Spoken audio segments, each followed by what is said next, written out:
तर आज बनवली आम्ही कच्च्या टमाट्याची भाजी. तर उन्हाळ्यात ज्या भाज्या उपलब्ध असतात त्याच बनवूया. नमस्कार, स्वागत आहे आपलं सगळ्यांचं उपाय किचन आणि ब्लॉगमध्ये. तर इथे कच्चे टोमॅटो घेतलेले आहे. तर छान अशी आंबट भाजी लागते. टोमॅटोची कापून घेतले. त्यानंतर यामध्ये लागणारे साहित्य: शेंगदाणे, मिरची, लसूण आणि कोथिंबीर. तर शेंगदाणे वाटून ही भाजी करायची. शेंगदाण्याचा मसाला करून घ्यायचा आहे. तर खूप सोपी आणि छान लागते ही भाजी बनवायलाही आणि खायलाही. थोडीशी मुगाची डाळ भिजत घातली भाजीमध्ये टाकण्यासाठी. तर इथे आपण तुरीची डाळही वापरू शकतो.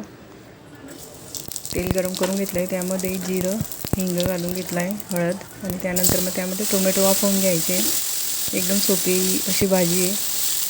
तर उन्हाळ्यात खूप कमी अशा भाज्या येतात त्यामुळे या भाज्या ऑप्शनल म्हणून कराव्या लागतात आपल्याला.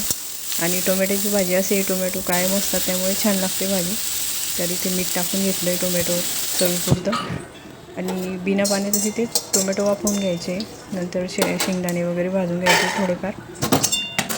त्यानंतर मिरच्याही थोड्याशा भाजून घेतल्या होत्या. जास्त भाजायचं नाही, इथे थोडंसं भाजायचं आहे हलकं हलकं. नंतर मग शेंगदाण्याची साल काढून घ्यायचे आणि मग मिक्सर करून घ्यायचं आहे, बारीक वाटण करून घ्यायचं आहे. मिरच्या, लसूण, शेंगदाणे. त्या मिरच्या भरपूर दिसत आहे पण मिरच्या फिक्या होत्या त्यामुळे जास्त घेतल्या होत्या, जास्त तिखट नव्हत्या म्हणून. त्यानंतर यामध्ये कोथिंबीर घालून घ्यायची शेवटी वाटताना. तर आता इथे वाटण तयार आहे. टोमॅटो इथे शिजलेले आहे. टोमॅटो काढून घेतले एका भांड्यामध्ये. नंतर त्याच कढईमध्ये इथे फोडणी दिलेली होती. तर विसळून घेतली होती कढई, म्हणजे धुवून घेतली होती. नंतर मग त्यामध्ये तेल घातलं. तेलामध्ये हिंग आणि जिरं घातलं.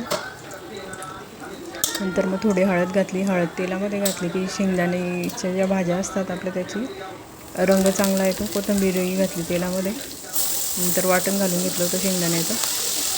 परतून घ्यायचं 1-5 मिनटं. चांगलं तेलामध्ये होऊ द्यायचं.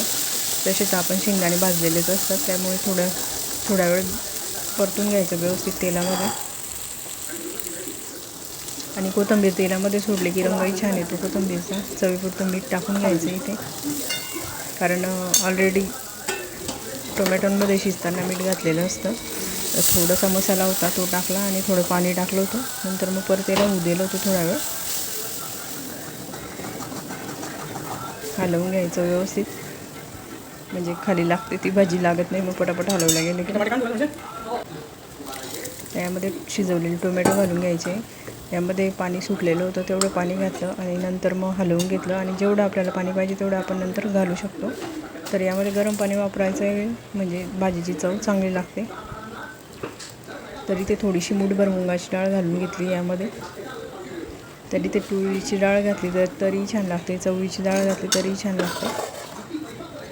आणि डाळ जास्त शिजू द्यायची नाही, थोडीशी 70% डाळ शिजू द्यायची, म्हणजे खाताना चांगली लागते. आता इथे गरम पाणी घालून घेतलं आहे. 5 मिनटं भाजी उकळू दिली. मोठ्या गॅसवर उकळी आली आणि लगेच मग कमी गॅसवर होऊ दिली होती भाजी, म्हणजे मंद आचेवर चांगली होते.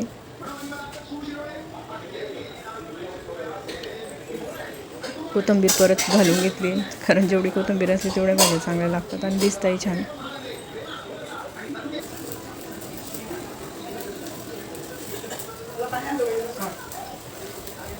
आता इथे उकळी यायला लागली. त्यानंतर मग गॅस कमी करून घेतला होता, म्हणजे मंद आचेवर छान अशी शिजते भाजी आणि चांगलीही लागते मग.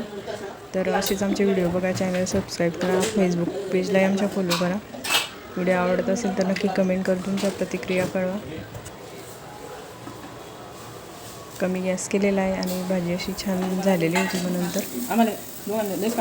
त्यानंतर मग इथे वाढून घेतलं होतं ताट. सगळ्यात पहिली भाजी टाकून घेतली.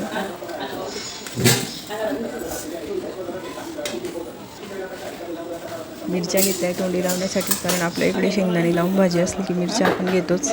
आवळ्याचं लोणचं आहे आणि चपाती आहे. तर ही भाजी भाकरीसोबतही छान लागते खायला. कांदा घेतला आहे तोंडी लावण्यासाठी. तर गावरान चवीचा असा बेत आहे हा. कसा वाटला व्हिडिओ नक्की कळवा.